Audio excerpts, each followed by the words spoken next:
The afternoon crowd at Riverside Mall moved with the usual weekend rhythm. Shopping bags swinging, kids begging for snacks, music echoing from bright storefronts. No one noticed the little girl in the yellow sweater walking quietly beside a tall woman in oversized sunglasses. The woman's grip on her wrist looked firm, but not strange enough to draw attention. Not at first. The girl didn't cry. She didn't resist.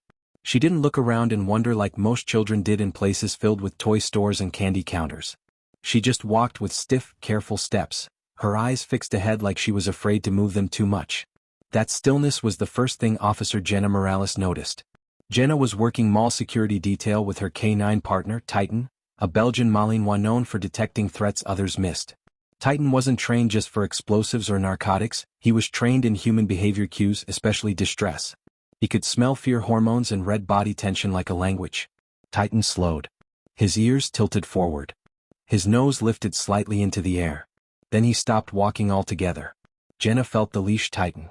"What is it, boy?" she murmured, scanning the food court ahead. Titan wasn't looking at the crowds. He was locked on the girl in the yellow sweater. The woman tugged the child along, walking faster, heels clicking sharply. Titan's body went rigid, tail straight, posture alert but not aggressive. This wasn't his usual detection stance. This was his people alert, something Jenna had seen only a handful of times. Then the girl did something small.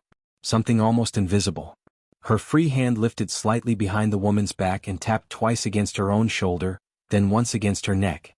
A strange, quiet motion that looked like nothing more than an itch. Titan reacted instantly. He let out a sharp bark, not loud enough to cause panic, but clear enough to freeze Jenna in place. The girl's eyes flicked toward him for half a second. Not curiosity. Not fear of a dog. Oh. Jenna's pulse quickened. Kids usually smiled or waved at Titan. This girl watched him like he was the only person in the world who might understand her. The woman noticed the bark and turned sharply, forcing a tight smile. "He's loud," she said, pulling the girl closer. Titan growled low in his chest. Jenna had learned one rule after 7 years working with him.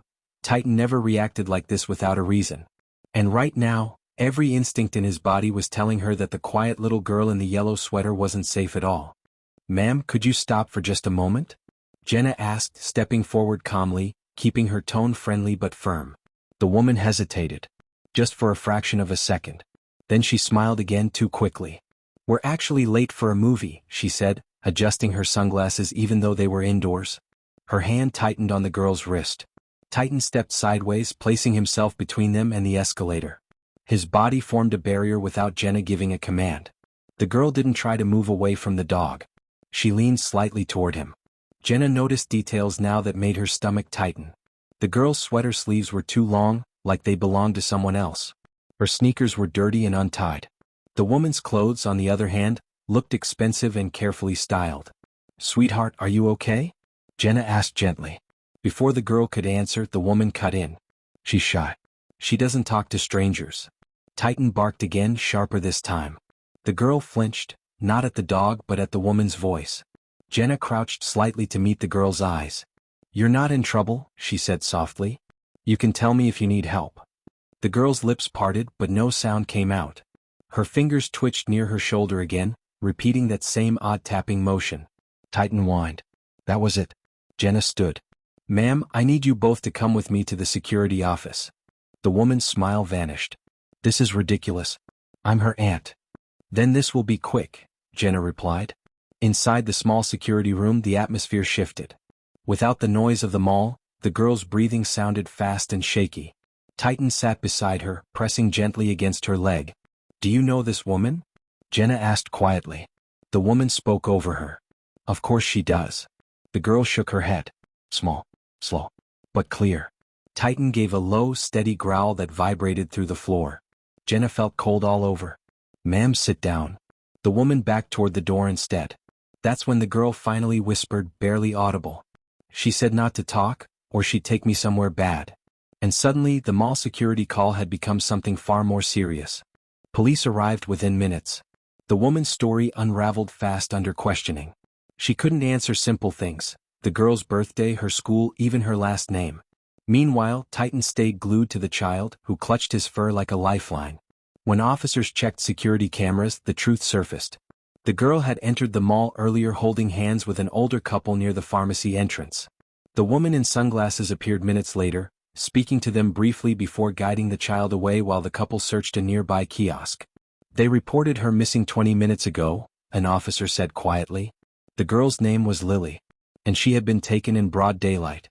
In the security office, Lily finally spoke more clearly. She told me my grandma fell, she said, voice shaking. She said I had to come fast. When I tried to go back, she squeezed my hand really hard. Jenna's jaw tightened. Titan rested his head in Lily's lap, sensing the lingering fear. She stroked his ears slowly, calming down with each breath. Soon the door burst open. A gray-haired woman rushed in, tears streaming down her face. Lily, she sobbed. Lily ran into her arms. Her grandfather followed, hugging them both, his shoulders shaking with relief. Over and over they thanked the officers, their voices breaking. But Lily pulled away for a moment and pointed at Titan. He knew, she said. I did the signal Daddy taught me. Jenna knelt beside her. What signal? Lily touched her shoulder and neck again. Daddy worked with police dogs before he died. He said if I was ever scared and couldn't talk, dogs might understand body signals. Titan's tail thumped once against the floor. Jenna swallowed the lump in her throat. He understood perfectly. As Lily hugged Titan's neck, the room felt warmer, lighter. A tragedy had almost happened, one quiet child lost in a crowd. But a silent signal, and a dog trained to listen, had changed everything. Sometimes heroes don't wear badges. Sometimes they walk on four legs and hear the cries no one else can see.